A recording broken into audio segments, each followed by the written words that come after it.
مولانا فضل الرحمان پر ساری نظریں پاکستان تحریک انصاف کی ہیں، یعنی پاکستان تحریک انصاف کی ووٹر کی نظریں پاکستان تحریک انصاف پر ہیں کہ کب احتجاج ہوگا، جو وہ ایک اپنا بیانیہ لے کر چلتے ہیں، کب اس پر دوبارہ کوئی حکمت عملی آئے گی، عمران خان کب کہیں گے، اور پاکستان تحریک انصاف کی نظریں مولانا فضل الرحمان پر ہیں۔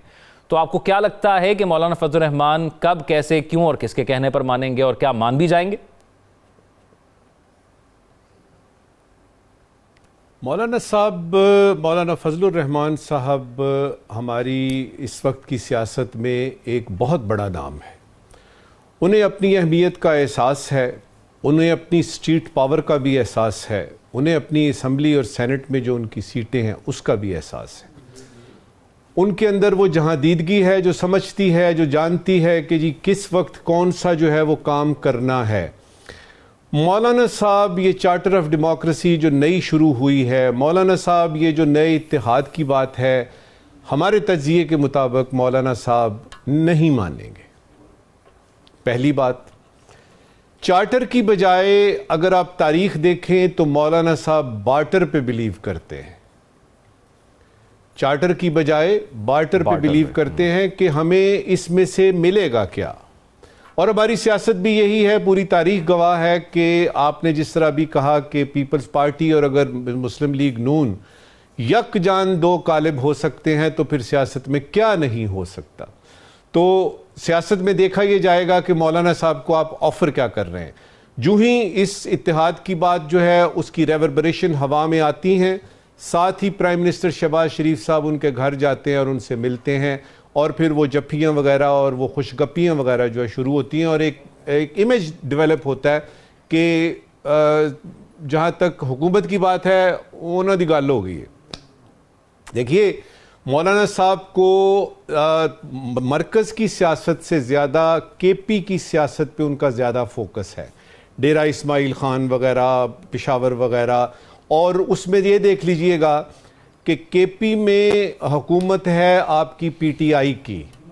پی ٹی آئی مولانا صاحب کو کے پی میں کیا دے سکتی ہے، اور اس کے بعد یہ ہے کہ جو اس وقت وہاں پہ چیف منسٹر ہیں ان کا کتنا رابطہ ہے مولانا صاحب کے ساتھ، اور وہ کتنا مولانا صاحب کے قریب ہیں یا قریب آ سکتے ہیں۔ جنید اکبر صاحب نے ایک بیان دیا ہے، انہوں نے یہ کہا ہے کہ ہمیں مولانا صاحب کی پارٹی سے تحفظات ہیں۔ ساتھ ہی انہوں نے یہ بھی کہا ہے کہ مولانا صاحب کو اور ان کی پارٹی کو ہم سے بھی تحفظات ہیں، اور ہم یہ تحفظات دور کریں گے۔ مجھے یہ تحفظات ایک تو سمجھ میں تو آتے ہیں کہ کیا تحفظات ہیں، لیکن مجھے یہ پتہ نہیں ہے کہ دور کیسے کریں گے، اور خاص طور پہ کے پی میں جو صورتحال ہے سیاست کی، معاشرت کی، حساب کتاب جو کے پی کے ہیں، اس میں کس طرح سے مولانا صاحب کے تحفظات دور کریں گے، کچھ اس کی سمجھ نہیں آ رہی۔ میں نجم ثاقب صاحب، مجھے اس میں یہ لگتا ہے کہ آپ بتا دیجئے گا آپ کو لگتا ہے کہ یہ بات ٹھیک ہو سکتی ہے، نہیں سینٹ میں گنجائش ہے، ابھی کے پی باقی ہے سینٹ میں آنے کے لیے، کیا وہاں پر کمپنسیٹ ہو سکتے ہیں مولانا صاحب؟ جنگل میں مور ناچا کس نے دیکھا، پتہ نہیں کب ہوں گے وہ سینٹ کے الیکشنز، پتہ نہیں ریزرو سیٹیں کب ملیں گی۔ سال تو گزر گیا، فروری سے فروری بلکہ سال کے اوپر ہو گیا، ابھی تک کچھ سمجھ نہیں ہے، آپ کی اسمبلی میں سیٹیں پوری نہیں ہیں، آپ کی پارلیمنٹ کی تعداد پوری نہیں ہے، اس میں یہ سارا کچھ ہو رہا ہے۔ اور جہاں پہ فوکس ہونا چاہیے کہ جن الیکشنز کی وجہ سے یہ ساری کھکھیڑ شروع ہوتی ہے، ان الیکشنز کو دوبارہ کرانے کے لیے مجھے نہیں نظر آ رہا کہ کسی قسم کی بھی کوئی کسی کے کانوں پہ جو رینگ رہی ہے، اور اس میں اس وقت جو ہے وہ صرف یہ ہے کہ یہ حکومت گرائی جائے، حکومت کو گرانا ہے اور اس کے لیے اکٹھے ہو جائیں۔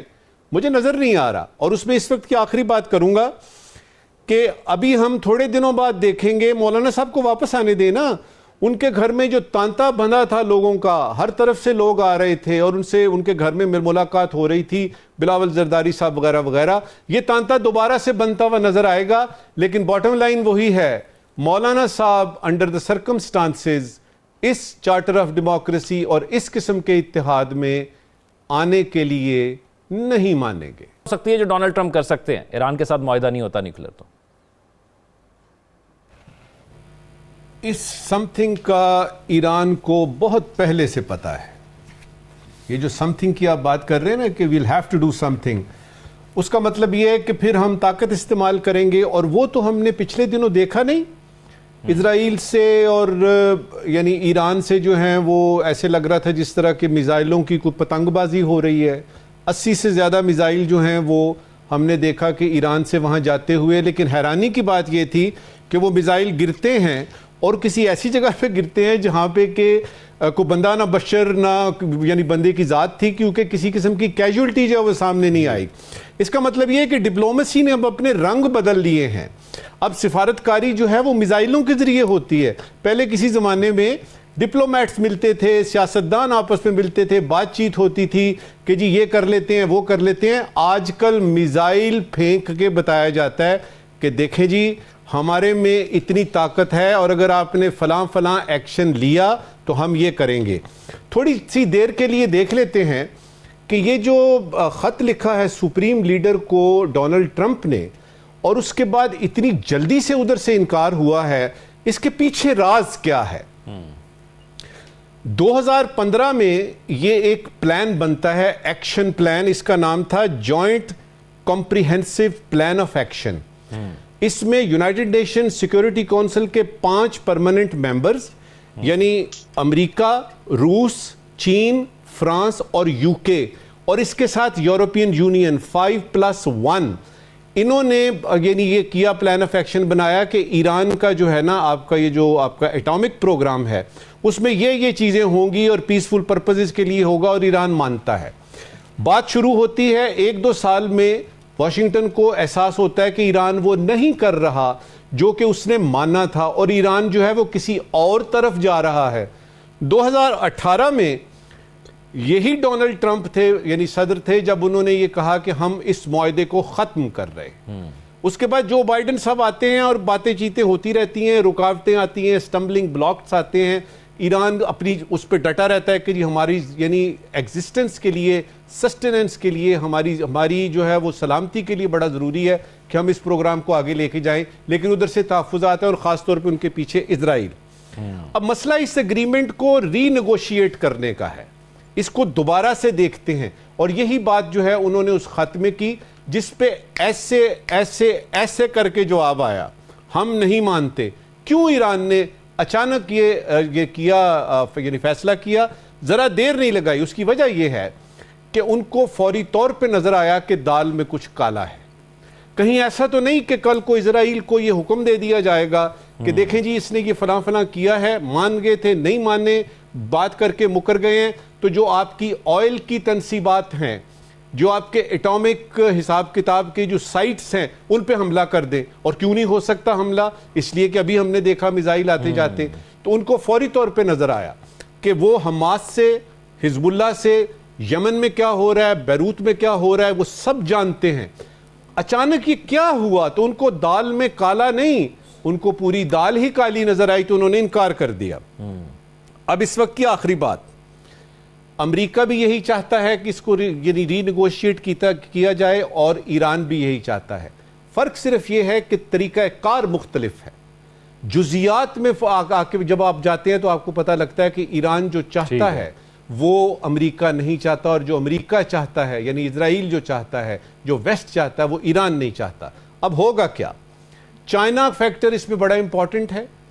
چائنا کو پتا ہے کہ ایران اب فنشنگ, جہاں تک ایٹامک پروگرام کا, as far as the atomic program of Iran is concerned, ان کو پتا ہے کہ یہ فنشنگ لائن کے بالکل قریب ہیں اور اس میں اگر کوئی چینجز وینجز آتے ہیں تو اس کی ریمیفیکیشنز, اس کا حساب کتاب ریجن پہ اور دنیا پہ کیا پڑے گا, وہ چپکے سے دیکھ رہے ہیں کہ ایران کیا کر رہا ہے. اسی طرح روس بھی دیکھ رہا ہے چپکے سے. امریکہ کو مصیبت پڑی تھی, یہ ایک پاپولر موو تھی کہ میں نے تو خط لکھ دیا, میں نے تو بات بھی کی, لیکن وہ نہیں مانے.